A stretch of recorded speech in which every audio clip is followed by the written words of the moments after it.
Yo guys and gals, how's it going today? And welcome to another AstroSoda's video. Now, before this video starts, I just want to apologize for how I sound in this video. I've actually been sick lately, but I wanted to get this AstroCast out to you guys. But also, I wanted to apologize again for something. Man, it seems like I'm always apologizing for something in these videos. But like, what happened was I was trying to come up with new format ideas for the AstroCast, but then I realized that in 2 videos on my channel I've already had a new format that I've like abandoned several times, and I have no idea why. I actually quite like it. So this version of the AstroCast, like in the other 2 videos, is where I just put up an image and you guys can just listen while you guys do something else, or are like playing a game or something like that. And the AstroCast is the only series I will do this for. For the other series like Astro Casual and like Astro Update and stuff like that, I will have gameplay. But for now, I do want to have this format for the AstroCasts, and I will try not to abandon it again. Like, I've been looking through my videos and it's just like, what am I doing lately? But so the topic that I want to talk about today is something called Ludonarrative Dissonance. Now, for those of you who don't know, Ludonarrative Dissonance is something that, I'm quoting this from Google, refers to conflicts between a video game's narrative and its gameplay. So I've been doing this, I've been doing some research on this, ever since, a game called BioShock The Collection came out. Now, some of you may be thinking why this relates to this, but so let me just tell you a little story and how I actually got sucked into learning about Ludonarrative Dissonance more. So after BioShock The Collection came out, I was in a mood to look up some videos talking about BioShock and everything like that, and I found a video called 107 Facts About BioShock on the Leaderboard channel. And in one of them, I forgot which one at this point, but it mentioned something called Ludonarrative Dissonance, and that's why we're here today. So somebody who mentioned this was called Clint Hawking, and he was actually he actually coined the term when he was talking about BioShock, because he quoted that the game promotes a theme of self-interest, but he said that the narrative promotes selflessness. So he coined the term Ludonarrative Dissonance to describe this. So for those of you who don't know BioShock, let me just put this in just like simpler terms for the moment.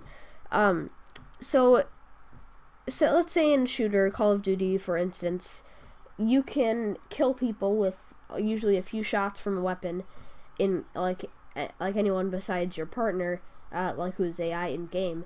But if you actually like fire, no matter how many times you fire on your AI, like companion, they won't die. So that is technically Ludonarrative Dissonance, because that directly does not correspond with the actual narrative at hand. Like, just say for instance a mission where you assassinate someone. You kill them with one shot. But if you shoot your partner multiple times in the face with a revolver, they don't die. So that's an example of Ludonarrative Dissonance. Now I wanted to talk about that today and how it could affect like a game and its structure and everything like that. So for the first previous examples, I just want to say that I cited that off Wikipedia, Wikipedia's article on Ludonarrative Dissonance. But I kind of want to branch off from that and just talk about my own stuff, just like to today. And sorry, I'm getting tongue twisted. I'm just sick, like I said. So what I actually wanted to do was just branch off and talk about Ludonarrative Dissonance in my own way. So like, this is not going off any articles. This is just off the top of my head. Why do I think Ludonarrative Dissonance is such an important thing to talk about? Well, a lot of games are actually doing it nowadays. Like, say, like in like the reference I just mentioned for a widespread game like Call of Duty, other games have been doing this. Sorry, recently, And I just feel like it's important to bring this up. And it's kind of weird because something just as simple as just me looking up a video led me to all this research and this facts about this topic known as ludonarrative dissonance. So why do I feel like it is so necessary to talk about this? Well, I feel that it's mostly negative when it comes to its use. When I was reading the wiki article, it said a lot about the positive uses of it. Like how you could force the player in uncomfortable scenarios they're not familiar with due to the narrative and tone of the game, which I guess could be like a practical use for it, and I'm not denying that, but in my personal opinion, I feel that it is a mostly negative thing because the tone and atmosphere you set in a narrative is what you should continue to do with your gameplay. I feel like narrative and gameplay, when they show a strong connect, it shows often a strong game. But, by the way, I'm in no way insinuating that BioShock is not a strong game because it has ludonarrative dissonance.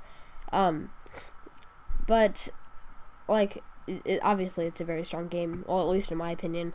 But it, like, after, like, kind of replaying the game a few times on console, I did buy it on PC, but I'm having trouble because just been playing a lot of TF2 lately. But I'm hoping to get back to that. But anyway, sorry for getting sidetracked. I do notice that ludonarrative dissonance is present. Like the person who coined the term, I do understand why he said what he did about BioShock, because in the game, you're always promoting, like, during gameplay-wise, you're always promoting your self-interest by getting more ammo, killing splicers, taking everything you need off of them, and just going on and doing the same thing over and over. But, like, in the narrative, Rapture fell to its knees due to the city promoting their own self-interest instead of helping the greater good. So that's what I think he's talking about when he coins the term ludonarrative dissonance. By the way, just to explain to those who haven't played the BioShock games, there was a city that a man named Andrew Ryan built, and it was torn apart by people promoting their own self-interest instead of, like, their interest for the greater good, as I've said.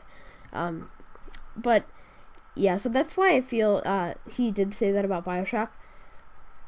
But I do think that it is very important because I feel nowadays in gaming, I do want narrative and gameplay to be more connected.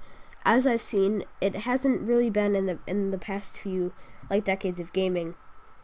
And there's just been little tweaks and small mistakes in gaming that could really hurt people's perception of gaming. Like if people see that a narrative and a gameplay segment aren't particularly connected or coordinated, it could turn people off from certain games. So I did just want to raise awareness about this current action, or this current coined term, and talk to people about it if they don't know about it, and just provide a neat way of explaining to them about it. But anyway, hope you guys have enjoyed this video, and if you liked it, make sure to have a nice day, and always remember to stay creative. Bye, guys.